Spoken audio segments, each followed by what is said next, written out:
नमस्कार मित्रांनो, आपण आजच्या व्हिडिओमध्ये हे पाहणार आहोत की ॲनालायझरमध्ये नो मीडियम आल्यानंतर काय करायचं आहे. तर तुम्हाला काही नवीन मशीन्स लागणार असतील, नवीन ॲनालायझर लागणार असतील तर प्लीज ह्या नंबरला कॉल करा आणि आमचे व्हिडिओ फॉलो करत राहा, सबस्क्राईब करा.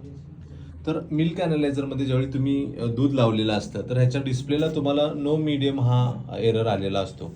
तर आपण परत एकदा याला ॲनालाइज लावल्यानंतर पाहिलं तर मशीन नो मीडियम हे तुम्हाला दाखवेल.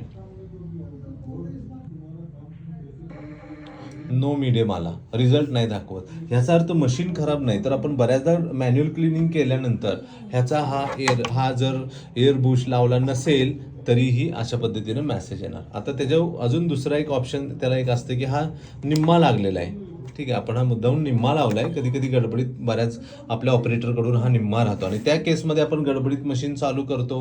हे मशीन बंद केलं, पुन्हा नव्यानं चालू केलं मशीन आणि हे चालू केल्यानंतर आपण काय करतो, मशीन पुन्हा ॲनालाइज करायला लावलं.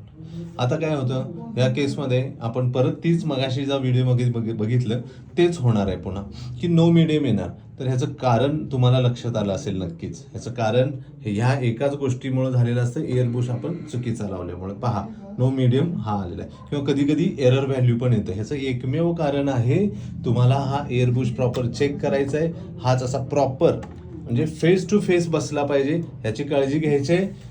पुन्हा नव्याने तुम्ही ॲनालायझरला लावू शकता. आता हेच सॅम्पल मी एअरबुश प्रॉपर लावलेलं आहे, ॲनालायझरला लावलेलं आहे. तर आता पहा याचा रिझल्ट कसा येतोय.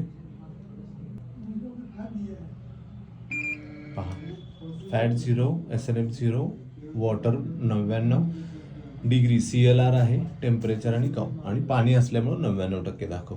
तर मित्रांनो, ह्या गोष्टीची काळजी घ्या ज्यावेळी तुम्ही क्लिनिंग करताय. तर त्यावेळी हे बुश प्रॉपर लावा, नाहीतर नो मीडियम येईल. परत तुम्ही ह्याच्यावर प्रॉपर लक्ष द्या.